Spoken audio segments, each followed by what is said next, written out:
मैं बधाई देना चाहता हूं आजमगढ़ के अपने सभी नेताओं का। और आज के बाद ये जो स्थान बना है पीडीए भवन के नाम से जाना जाएगा, जहां कई बार हमारे छोटे पार्टी कार्यालय में बहुत लोग नहीं आ पाते थे। इसीलिए ये बड़ी जगह बना करके, जिसमें हम लोग कार्यकर्ताओं के साथ बैठक, अपने सभी विधानसभा के नेता समय समय पर अपने क्षेत्र के कार्यकर्ता जनता की सुनवाई करते रहेंगे।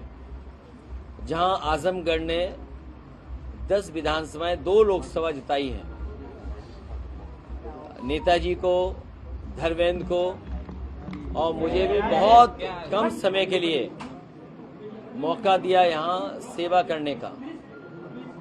हम आजमगढ़ की जनता को और खासकर पूर्वांचल की जनता को भरोसा दिलाना चाहते हैं, जो विकास की गति समाजवादी सरकार में शुरू हुई थी, उस विकास के रास्ते को और आगे ले जाने का काम करेंगे।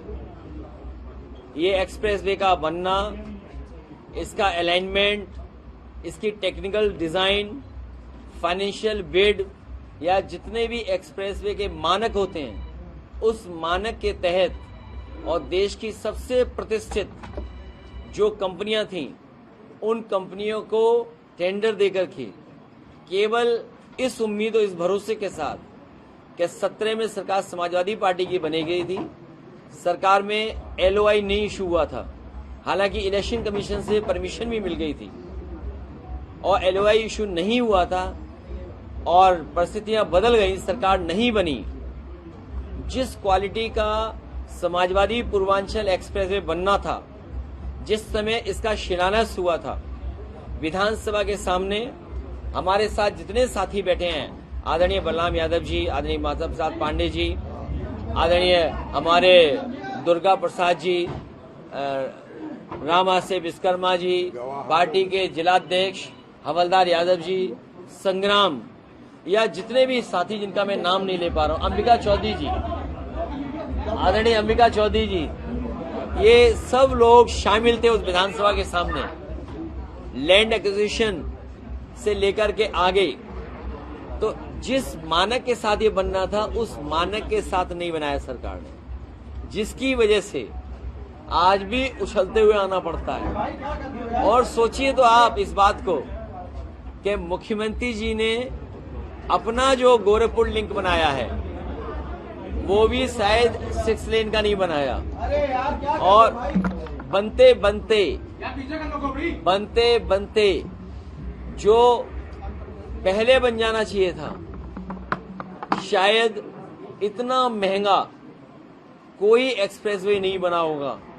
जो उंगली दूसरों पे उठाते थे, अभी जो उद्घाटन हुआ है 90 किलोमीटर का लगभग, वो 7,000 करोड़ से ऊपर का बना है। क्या आप कल्पना कर सकते हो? और वो भी 4 लेन। हमारे मुख्यमंत्री जी को ये नहीं पता है कि 4 लेन सड़क होती है, 6 लेन एक्सप्रेसवे होता है। और जो सुविधाएं यहां दी गई थी, एक मेडिकल कॉलेज PGI के बराबर, उसके एक्ट के तहत डॉक्टर्स का अपॉइंटमेंट, या और जो कर्मचारी होते हैं उनका अपॉइंटमेंट। सुनने में आया है कि पुराने कर्मचारियों को हटा करके नए कर्मचारियों को शामिल कर रहे हैं। ये आउटसोर्स की व्यवस्था ये इसलिए लागू किए बीजेपी के अपने लोगों को खुश कर सकें, अपने लोगों की बनते जो पहले बन जाना चाहिए था, शायद इतना महंगा कोई एक्सप्रेसवे नहीं बना होगा। जो उंगली दूसरों पे उठाते थे, अभी जो उद्घाटन हुआ है 90 किलोमीटर का लगभग, वो 7,000 करोड़ से ऊपर का बना है। क्या आप कल्पना कर सकते हो? और वो भी 4 लेन। हमारे मुख्यमंत्री जी को ये नहीं पता है कि 4 लेन सड़क होती है, 6 लेन एक्सप्रेसवे होता है। और जो सुविधाएं यहां दी गई थी, एक मेडिकल कॉलेज PGI के बराबर, उसके एक्ट के तहत डॉक्टर्स का अपॉइंटमेंट, या और जो कर्मचारी होते हैं उनका अपॉइंटमेंट। सुनने में आया है कि पुराने कर्मचारियों को हटा करके नए कर्मचारियों को शामिल कर रहे हैं। ये आउटसोर्स की व्यवस्था ये इसलिए लागू की है बीजेपी के अपने लोगों को खुश कर सकें, अपने लोगों की कंपनियों को काम दे सकें। समाजवादी सरकार बनने पर फेस वाइज इस आउटसोर्स व्यवस्था को हमेशा हमेशा के लिए खत्म किया जाएगा। आउटसोर्स की व्यवस्था खत्म होने से पक्की नौकरी, सरकारी नौकरी खत्म होती है और आरक्षण खत्म होता है। ये भारतीय जनता पार्टी के लोग समय समय पर आरक्षण खत्म करने की बात करते हैं। इन्हें वोट का डर है, इसलिए सीधे सीधे नहीं कहते हैं। इसीलिए समाजवाद या सेकुलरिज्म के बहाने पीछे से ये साजिश रचते हैं। समाजवादी व्यवस्था जहां हमें संविधान बाबा साहब भीमराव अम्बेडकर जी सामाजिक न्याय के लिए आरक्षण और आर्थिक गैरबराबरी को दूर करने के लिए सोशलिज्म, दोनों तरह की आर्थिक और सामाजिक गैरबराबरी को दूर करने के लिए जो समाजवादी व्यवस्था लागू की है उसके खिलाफ ये लोग हैं। इसीलिए समय समय पर ये सोशलिज्म के खिलाफ बोलते हैं, जो नवाजवादी बोलते हैं, जो डी कंपनी बोलते हैं। सच्चाई तो ये है, नवाजवादी लोग बोलने वाले जब उनकी पार्टी की स्थापना हुई थी तो लगता ये है कि उनकी फंडिंग किसी और ने की थी, जिसकी वजह से आज भी उन्हें नवाजवादी याद है। ये रिसर्च का विषय है।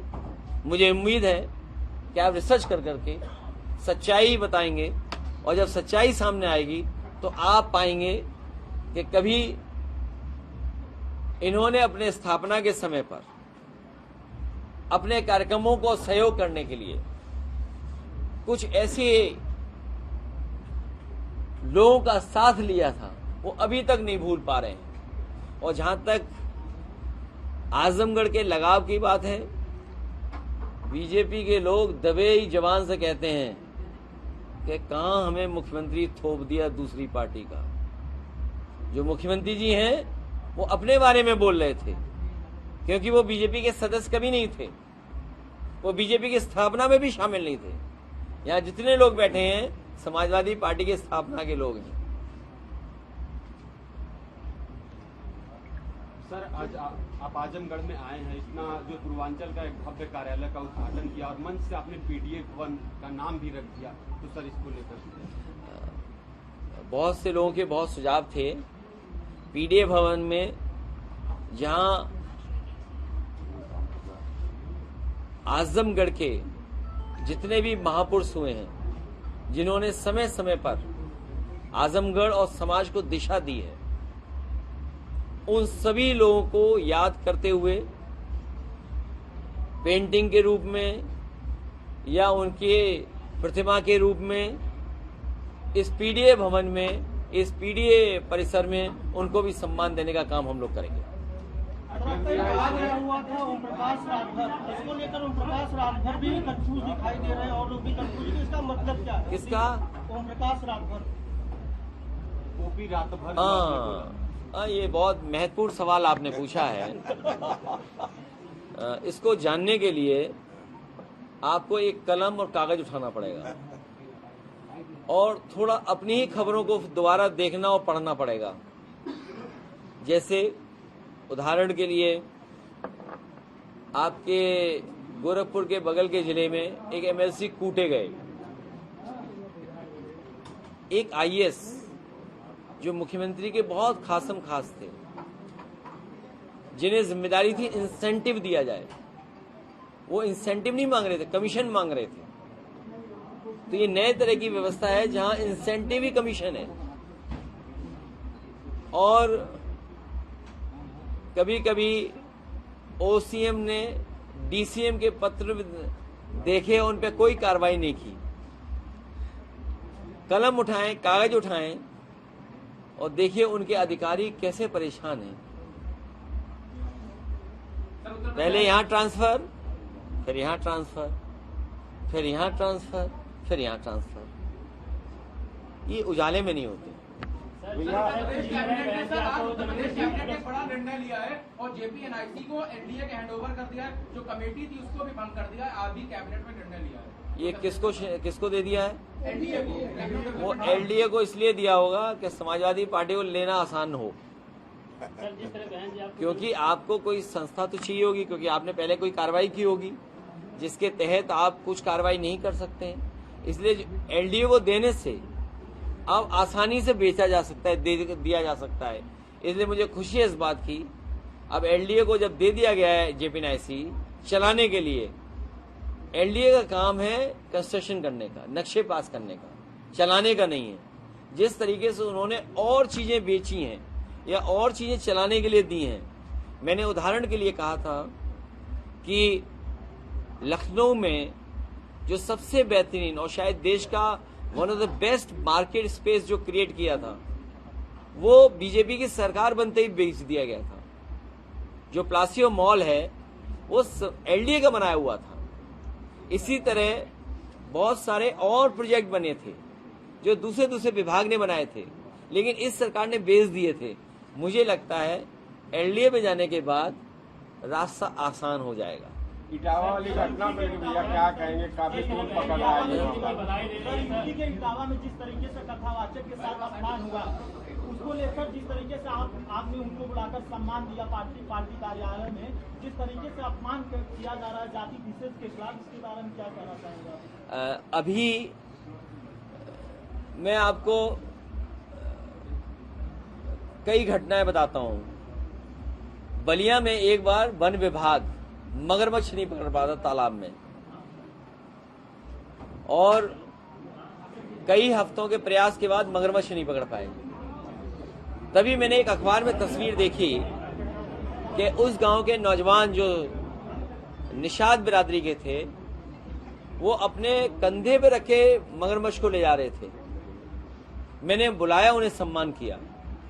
अभी कुछ दिन पहले आपने एक वीडियो वायरल होते हुए देखा होगा, एक बहादुर गौतम धौरहरा में लेपर्ड, और वो लेपर्ड ही था, उससे लड़ता हुआ नजर आया और उसने अपनी जान जोखिम में डाल करके और अपनी जान बचा ली। सोचो, बहादुर आदमी को मैंने अपनी पार्टी के नेता को भेजा और उसकी मदद करके आए। इसी तरह आपने महोबा में देखा होगा कि कुछ लोगों ने, प्रभुत्ववादी लोगों ने, जो वर्चस्ववादी लोग हैं, जो स्वीकार नहीं कर सकते हैं कि दूसरे लोग भी अब उनके बराबर का सम्मान या बराबर का पहनावा पहन रहे हैं। सोचिए आप, जब आप विश्व गुरु की कल्पना करें, विकसित भारत की कल्पना करें, तीसरे नंबर की अर्थव्यवस्था बनाने की बात करें, और अगर कोई नई शादी होकर के महिला किसी घर के सामने से निकलती है तो उसे इस बात के लिए अपमानित किया जाता है कि चप्पल उतार करके जाइए। आप सोचिए, आप आज के समय पर ये जो मनु महाराज ने कभी गड़बड़ की थी, कोई मनु महाराज आए थे, हालांकि ये तो दुर्वासा मुनि की धरती है,